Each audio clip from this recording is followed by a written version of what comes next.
lines. So as you can see, all dark blue. As we come in, it all comes across, and there are the section controls. 24 meters, we don't need that many sections, but if you were to do it, I think this goes up to 42 meters, then you can increase the amount of sections. You can increase, like if it's a 5 meter or 5 foot, 10 foot, something like that, difference on it on each section. So again, as we come back in, starts going across darker, you can see zeros coming out on the right hand side, still got 115 on this. And as we get onto the tram line, everything's dark blue now. So it's pretty much as simple as that. Just a case of driving up and down. It's very clever. I mean, if you were to slow down to 12k, your disc speed would probably be the same. But what it would do is, on these green bars, it would put less kind of product material on.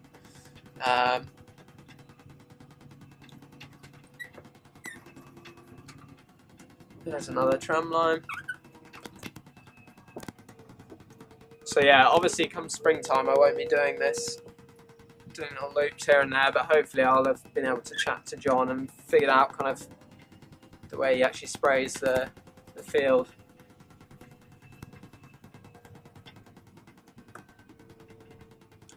So yeah, you can just see here's another view of the section control as it's coming across.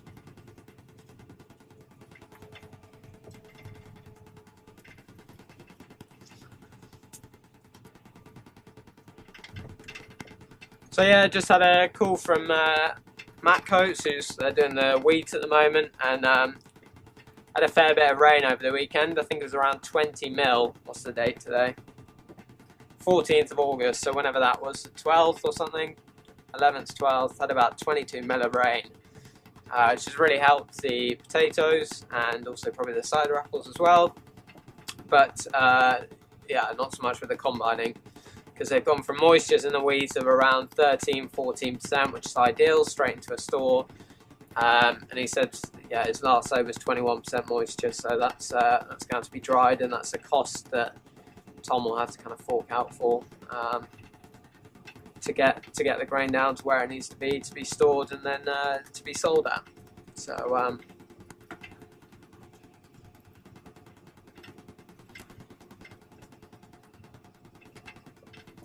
yeah, as I come to the end, if I pull back on the stick, it sort of slows down. It doesn't matter anyway because it sort of auto-adjusts the rate.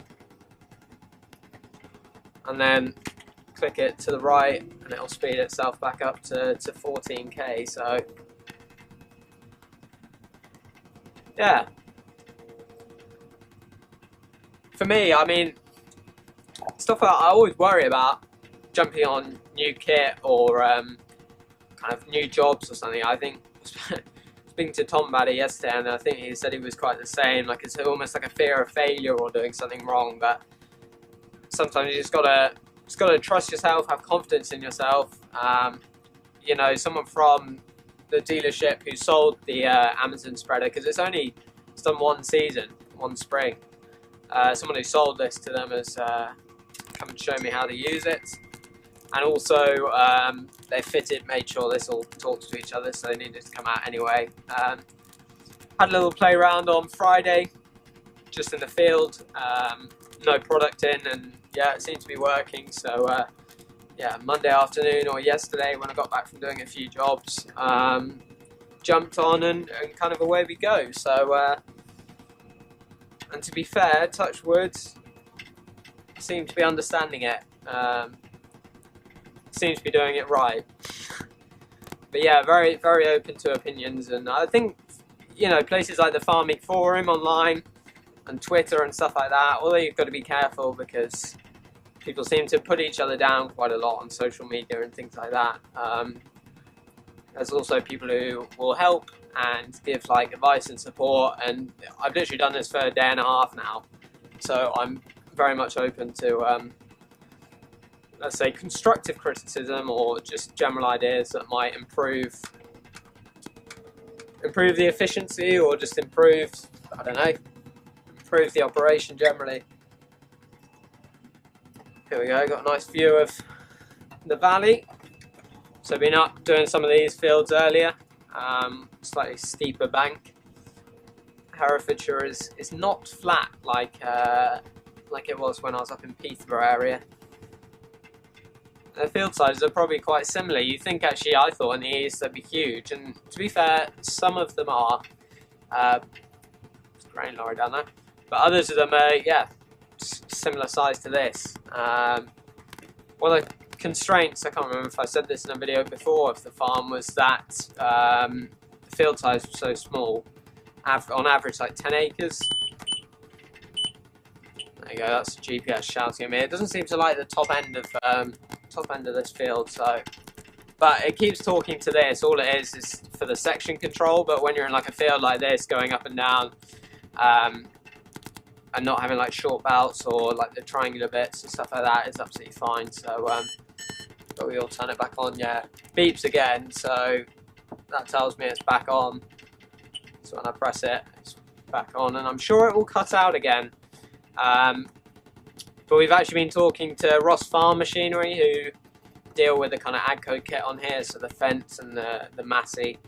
And they've been talking about getting like a mobile base station for these sort of things, because particularly these set of field down here, we do struggle with GPS and things like that. And you can manually do it, but when you've paid for RTK and stuff, you would like it to work, and obviously it is more accurate and efficient. But it is also important to know how this stuff's worked manually, so that you don't just sit there and have to wait for the GPS to come back on. You can kind of crack on and get some stuff done. So, popular boy. So what else is coming up, and what else is going on the farm, I suppose? So yeah, I've spoken about the combining.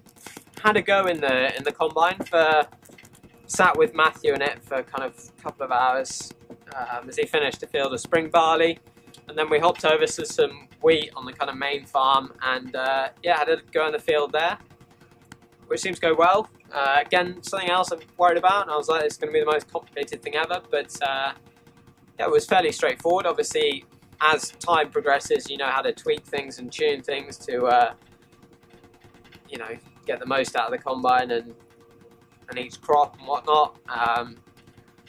But from like a driving point of view, it was fairly straightforward. Driven a John Deere before in Kenya, which was on another video. I can't really remember that very well, but the New Holland was fairly straightforward. But again, just takes time to actually get used to it. But from an initial like jump in and drive, it's probably not as complex as those of you who haven't driven one think. So that's certainly what I thought in the end. Put sunglasses on. Speaking of combines, there's one up there. It's been sat there for about 3 days since the rain. They're obviously holding off combining for a while. Yeah, we got some drilling coming up as well. So all-seed rape drilling, which I'll be doing, and hopefully bring the GoPro with me. What else we got? Yeah, potato harvest and the cider apple harvest, and then cultivations, lorries, things like that. And hopefully, as kind of time goes on into the winter months when it's a bit quieter, get on with some of the crop walking and go out with the agronomist, which I'd be quite keen to do. Agronomist called Lee. Go out with him, and yeah. So what I'd like to do is do my facts and basis. So facts is the fertilizer recommendation, to be able to do that yourself, which is good, and the basis is the whole weed, pest, disease, and chemicals, and yeah, basically able to authorize chemical application to the sprayer operator.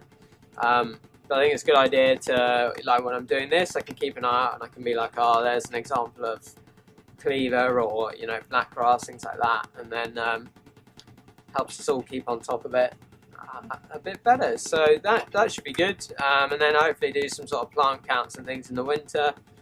Pruning the apple trees takes place in the winter, the lower branches, which sounds like a very cold job, but we'll see. And yeah, then sort of into spring and potato planting, and the spring, yeah, barley and spring beans. I think they're spring beans rather than winter beans. So yeah, quite a lot going on the farm. And then we've got some poultry as well, which I haven't had like an insight into yet. Obviously been really busy on the harvest point of view and getting set up for next year's crops, things like that. So yeah, there's plenty going on and plenty to keep us interested. So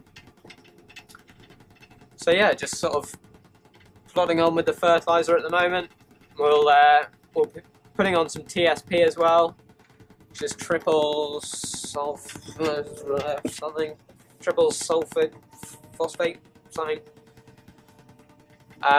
which is going on at the other two farms, and then there's a different product going on here, but basically doing the same job, but just not as much money. So yeah, that's us really. Just sort of cracking on with this. I've almost forgotten about this. I almost forgot about actually talking about. I don't need my sunglasses anymore. Almost forgot about talking about this variable rate fertilizer. But what's been quite interesting. You gotta love it when the battery runs out when you're still going. But there we go anyway. So yeah, Huntington behind us rather, just finished. You can see the field there. Stopped it. So all I did was press this one when I came to the end, and then I've clicked that once. Turn the spinners, the discs off as well. What do I do at the end? So as you can see, pulled into the corner. If I just click up on the GPS, we'll sort this out first. Spanner with the big box and the tractor. What you can then do is some stuff there, but we can delete the worked area, and then it leaves it blank for the next person to use it, or come springtime when I want to use it. Rather than having to go into every field and delete it, which saves not that much time, but it's just like a neatness thing, OCD or something. So yeah, click pause once you've finished with it, and then when I click finish on this, it'll come up with an actual application quantity. Don't shout at me. So what we can do, if we go back, go onto this activated documentation where I spoke about, and as you can see here, then we've got 9.01 hectares. Took us, was that 33 minutes or something? Theoretical quantity and the actual weighed quantity. So it said there 1.08, and we've done 1.097, so I'll put 1.10 in. So we're literally not far out at all. Pretty accurate. If I then click that button, deletes it, and that's ready for the next field, and adds it onto there to the total of the MOP. So there we go. Make sure your width is correct down the bottom, and then when you put in a new fertilizer, this MOP was already in this on this spreader. We can run through that at another time. So yeah, done and returned to dashboard. There's loads of files ready to upload, but I'll leave it at the moment. And as you can see then, MOP Huntington has turned grey. And that's that job complete. On to the next one. You can see some orange trays down there, Amazon trays. That's what I put out. So just check the spread pattern, which maybe I'll record another time. Also found this in a field, which is interesting, but highlights the fact of yeah, rubbish in the countryside. These balloons that go up in the middle of a city end up somewhere. And yeah, not to put down on things, but if, you know, wildlife could completely get themselves stuck or tied up and whatever. So yeah, best not to let them off in my eyes. Particularly sky lantern things at the moment, because it's so dry, or was so dry. Fields would just go up like tinder. So on with the next. Thank you very much for watching, and see you again in another video. Put any comments below if you've got anything you want to ask, any suggestions for how to improve stuff. Let me know, and yeah, I hope you enjoy the videos. So please like, subscribe and comment, and stay tuned for the next video. Goodbye.